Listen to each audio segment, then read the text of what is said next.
என்று வாக்கு கொடுக்கிறார். உன் வருத்தம் யாவையும் மறக்கும்படி பண்ணுவார். உங்கள் நஷ்டத்தினால் வந்த வருத்தத்தை கர்த்தர் மறக்கும்படி பண்ணுவார்.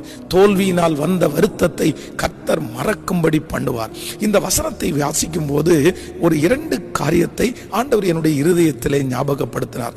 முதலாவதாக, வேதத்திலே அன்னாள் என்கிற ஒரு தேவனுடைய பிள்ளை. அவளுக்கு வேதம் சொல்லுகிறது, அவள் வார்த்தையினாலே அதிகமாய் காயப்பட்டவள். பெண்ணினாள், ரொம்ப வருத்தப்படுத்தினாள். இந்த அன்னாள் மலடியா இருந்ததினாலே நிறைய பேர் வார்த்தையினால் அவளை நாள்தோறும் கொன்றார்கள். அப்ப அந்த அன்னாள் நினைத்தார், கண்டிப்பாக என்னால் இவர்கள் பேசின வார்த்தைகளை மறக்கவே முடியாது. இவர்கள் என்னை ரொம்ப காயப்படுத்தி விட்டார்கள்.